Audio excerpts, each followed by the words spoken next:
তমক্ষরং পরমং বেদিতব্যং তমস্য বিশ্বস্যং পরং নিধানম তমব্যয় শাশ্বত ধর্মগুপ্তা সনাতনস্তং পুরুষো মতমে। ঠাকুর, মা ও স্বামীজির চরণে শতকোটি প্রণাম জানিয়ে আজকের পাঠ শুরু করব।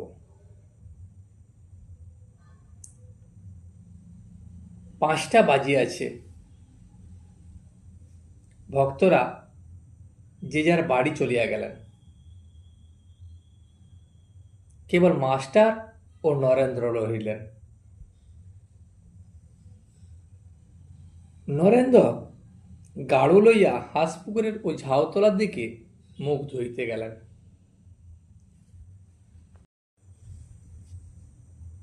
মাস্টার ঠাকুর বাড়ির এদিক ওদিক পায়চারি করিতেছেন। তিনি দেখিলেন কেউ এখানে নেই, একা একা কি করব, এবং নরেন্দ্র তখন হাঁসপুকুরের দিকে চলে গেল।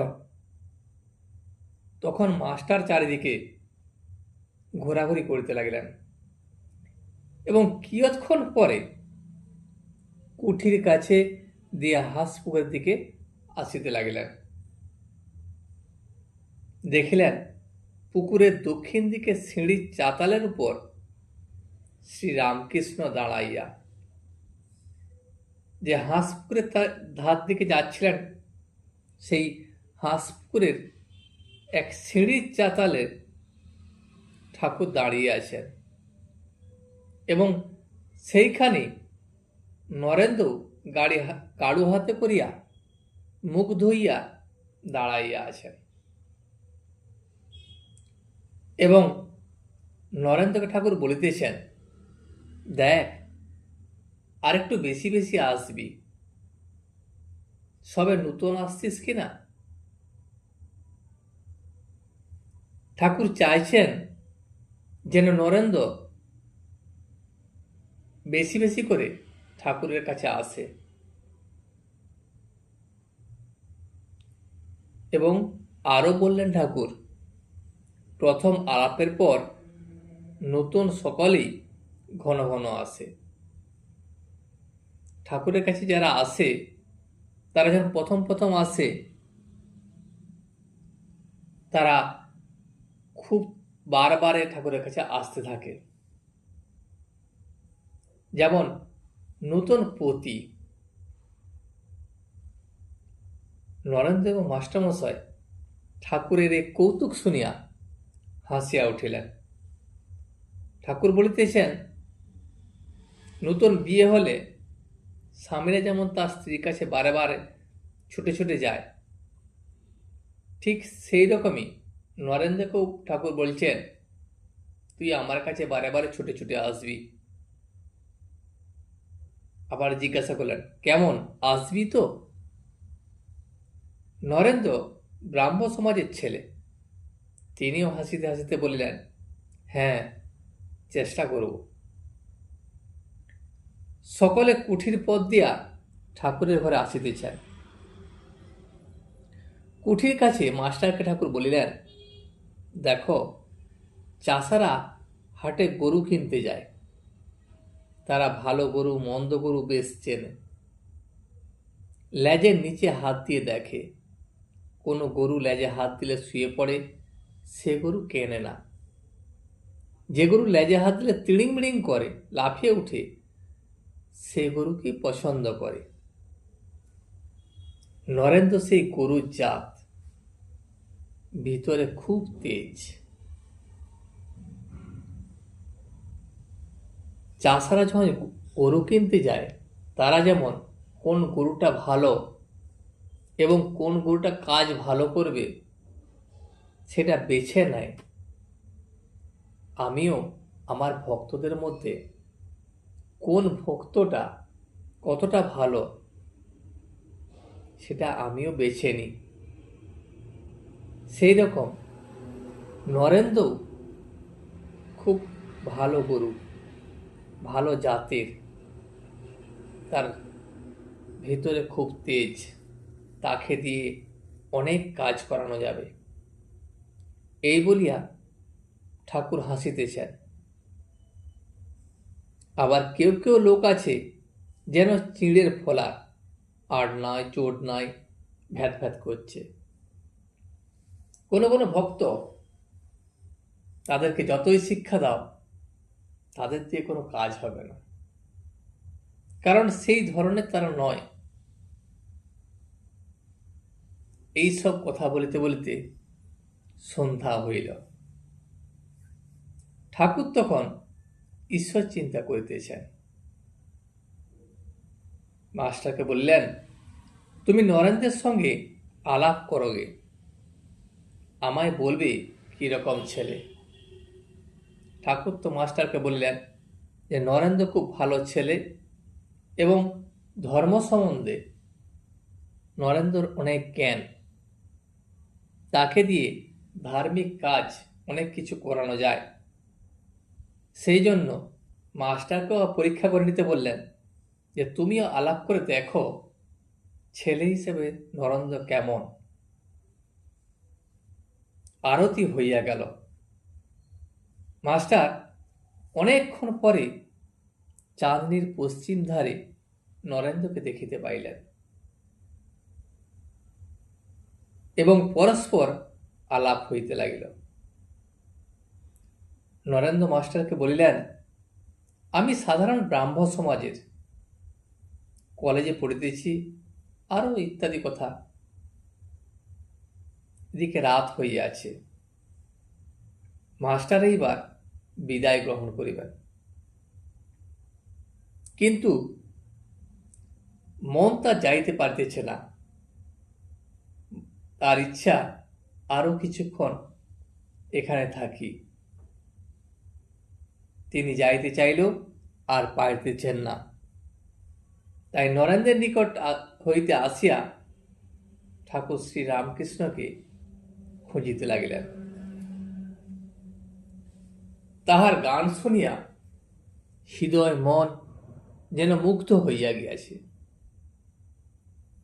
বড় সাধ যে আবার তার শ্রীমুখে গান শুনিতে পান। তিনি ঠাকুরকে খুঁজিতে লাগিলেন। খুঁজিতে খুঁজিতে দেখিলেন মা কালীর মন্দিরের সম্মুখে নাট মন্দিরের মধ্যে একাকী ঠাকুর পাদচারণ করিতেছেন। সেখানে আর কেউ নেই। সন্ধ্যাবেলা ঠাকুর একাকী মায়ের মন্দিরের সামনে পায়চারি করছেন এবং মার মন্দিরে মার দুই পার্শ্বে আলো জ্বলিতেছিল। এই বৃহৎ নাট মন্দিরে একটি আলো জ্বলিতেছে, ক্ষীণ আলোক। আলো ও অন্ধকার মিশ্রিত হইলে যেরূপ হয় সেইরূপ নাট মন্দির দেখাইতেছিল। মাস্টার ঠাকুরের গান শুনিয়া আত্মহারা হইয়াছেন। তিনি এই ধরনের গান কখনো কোথাও শুনেন নাই এবং তিনি মনে যে আনন্দ পেয়েছেন সে গানে, সে গান শুনে, সে আনন্দ তিনি আর কোথাও কোনোদিন পান নাই। তিনি যেন মন্ত্রমুগ্ধ সর্প। তিনি এক্ষণে সংকুচিতভাবে ঠাকুরকে জিজ্ঞাসা করিলেন, আজ আর কি গান হবে না? তার আবার ইচ্ছা যে ঠাকুরের আরেকটি গান শুনে তবে বাড়ি যাব। ঠাকুর কি যেন চিন্তা করিয়া বলিলেন, না, আজ আর গান হবে না। এই বলিয়া কি যেন মনে পড়িল। অমনি বলিলেন, তবে কর্ম করো, আমি বলরামের বাড়ি কলিকাতায় যাব, তুমি যেও, সেখানে গান হবে।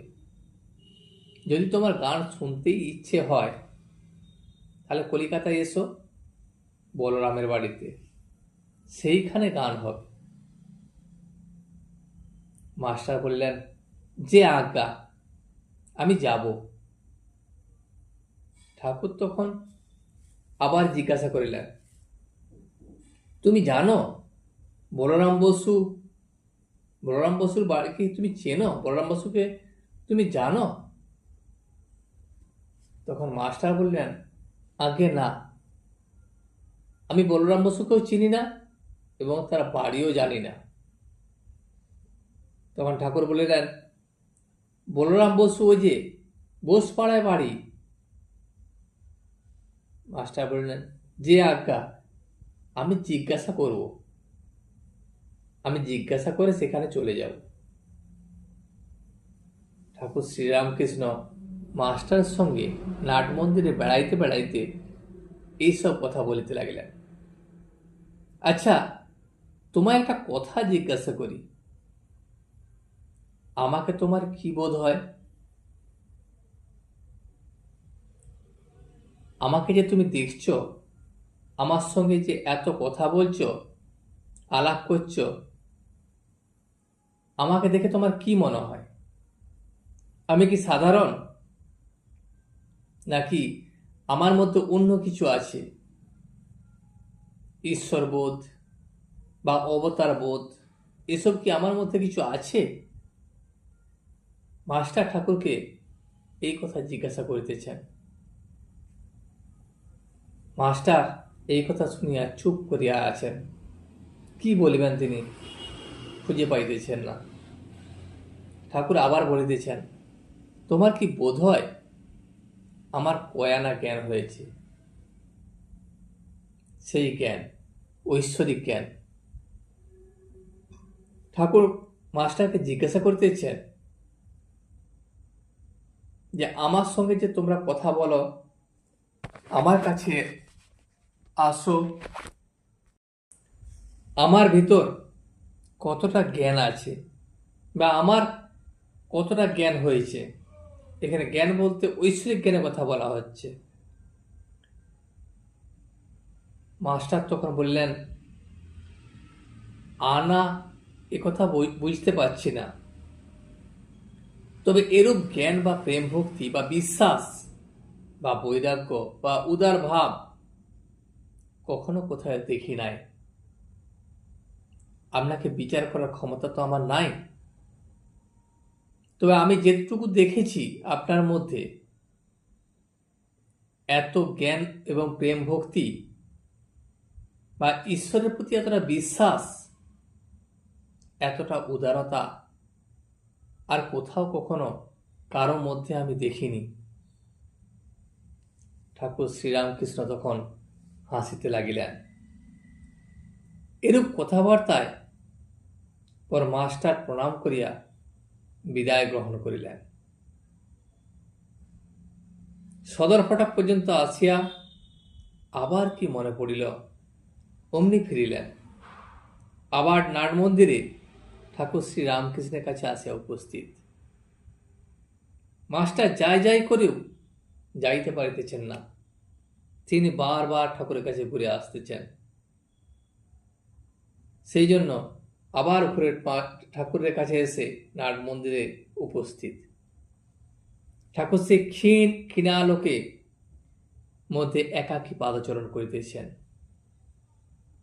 একাকী নিঃসঙ্গ, যেমন পশুরাজ অরণ্য মধ্যে আপন মনে একাকী বিচরণ করিতেছেন।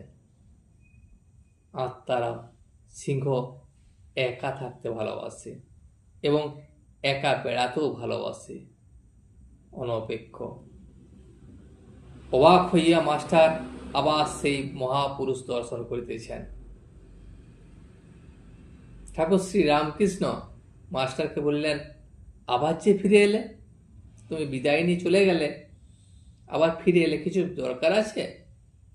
তখন মাস্টার বললেন, আজ্ঞা, বোধহয় বড় মানুষের বাড়ি যেতে দিবে কিনা তাই যাব না ভাবছি। বলরাম বসুর কথা শুনেছেন তিনি, কিন্তু বলরাম বসু খুব বড় লোক, সেই জন্য মাস্টারের মনে হচ্ছে যদি সেখানে ঢুকতে না দেয়, সেই জন্য ঠাকুরকে আবার বলতে আসছেন যে সেখানে আমি যাব না। এইখানে এসে আপনার সঙ্গে দেখা করব। ঠাকুর তখন বললেন, না গো, তা কেন? তুমি আমার নাম করবে? তুমি যা ভাবছ তা হবে না। বলবে তার কাছে যাব, তাহলেই কেউ তোমায় আমার কাছে নিয়ে আসবে। মাস্টার তখন বললেন, যে আজ্ঞা, বলিয়া আবার প্রণাম করিয়া বিদায় লইলেন। তিনি মনে মনে ভাবিলেন, ঠিক ঠাকুর যা বলছেন তাই হবে। আজ এই পর্যন্তই। ভিডিওটি শেষ পর্যন্ত দেখার জন্য আপনাকে অসংখ্য ধন্যবাদ। ভিডিওটি যদি আপনার ভালো লেগে থাকে তাহলে একটা লাইক, কমেন্ট এবং বন্ধুর সাথে শেয়ার করে দেবেন। সাবস্ক্রাইব করে পাশে থাকা বেল আইকনটি বাজিয়ে দেবেন, যাতে আপনাদের নতুন ভিডিওগুলি সর্বপ্রথম আপনার কাছে পৌঁছে যায়। জয় শ্রী রামকৃষ্ণ, জয় শ্রী রামকৃষ্ণ, জয় শ্রী রামকৃষ্ণ।